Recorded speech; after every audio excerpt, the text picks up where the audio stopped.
The first two steps dealt with the question-making skill, both in the positive and the negative. Questions are usually much more difficult for students to make than sentences, so I always start out with the question. That's the way I do it, because then it makes the sentence that much easier. So today we are going to start with the verb in the positive, a sentence. In the first two lessons, the first time we've dealt with the positive question, how to make that. We've got them orientated to one person and two plus. This is going to become very helpful when we begin to study the adjective, because there's lots of changes with the adjective depending on I, you, he, we, you, and they. We then, in part two, we went into and studied the negative, how that's made. Once again, reinforcing the singular and the plural.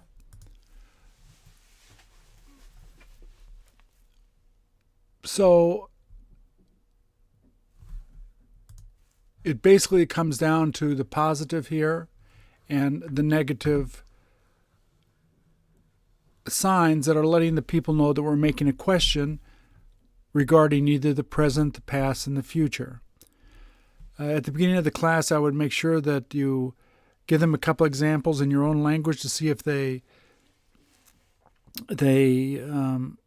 come back to you with the right tense. In Korean, I would say, "Did you go?" and they should respond, "Did you go?"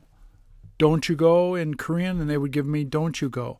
If they're giving me any of the others, then I can see a weakness, and a weakness can always be turned into a strength because you correct flaws to make perfection. So I'm always trying to be a devil's advocate here in teaching so that you can troubleshoot where their problems are so that you can help them. It's not to embarrass them or to make them frustrated, but it's through these mistakes that you're going to help them. So once again, at the beginning, I review with them. I make examples in their own language, and they have to come back with these different tenses. If they didn't, then you have to review it. These are the two exceptions that we've introduced to them. Once again, exceptions at the beginning tend to complicate things, but these are two very simple ones to deal with.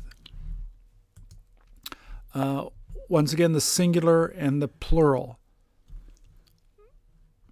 This will help us a great deal when we get to the adjectives. I then show them how, since we've learned how to make in the present tense the positive question, with the only exception here, this is how the sentence is made. You simply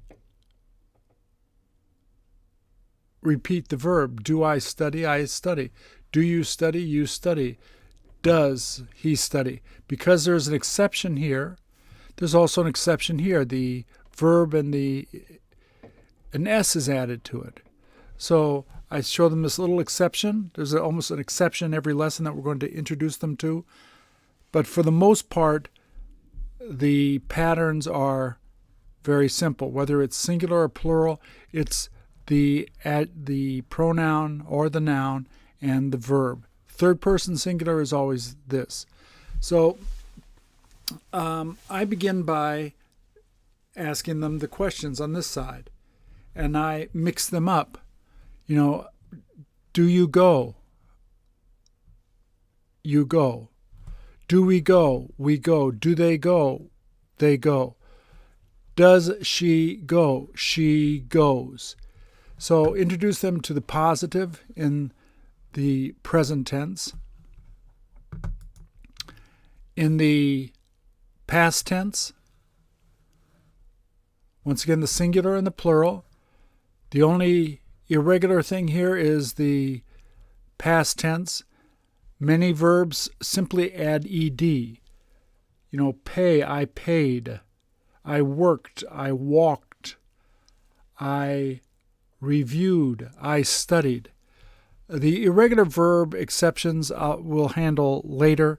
There are, a lot of irregular verbs.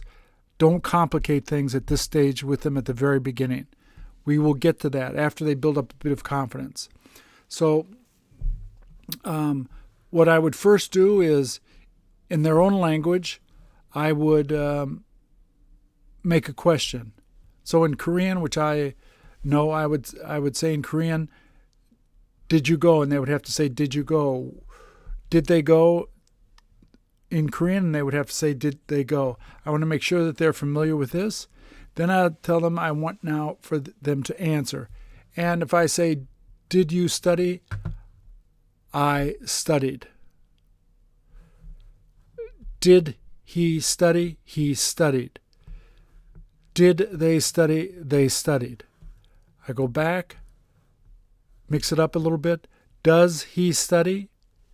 He studies. Do they study? They study.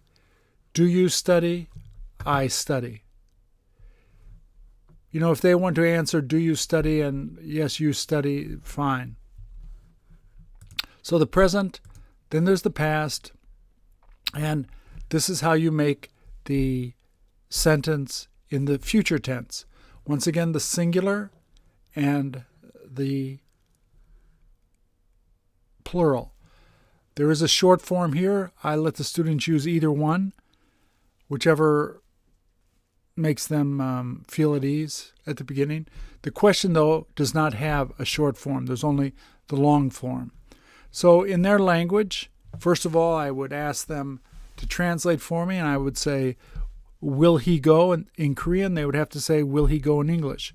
Will they go in Korean? They have to say, they will go. Will we study? In Korean, they will have to say, we will study. Then I ask them, okay, you're going to make the answer. A positive question, you're going to give me this positive sentence. So, will you study? I say in English. They would have to answer, I will study. Will he study? He will study. Will they study? They will study. We then mix it up with the past and the present. Once again, I'm looking for things that they find difficult. If I say, will they study? And they say, he studies, or they study, I'll ask again, will they eat? And if they don't get it that time again, then you go back to the diagram here, how the question was made. Will he go? He will go. There's only one answer. The negative we will learn next, but the positive question and the positive sentence. So up to now, we've practiced with them the positive question, how it's made. We've studied with them the negative question. The third step, which is today, we study the positive sentences, how they're made. And by briefly reviewing and testing them by going between the present, the past, and the future, you can see them become more familiar with how the answer comes. This is going to be followed in step 4, where we go after the negative sentence to complete the circle with the verbs and of how questions and answers are made. Thank you.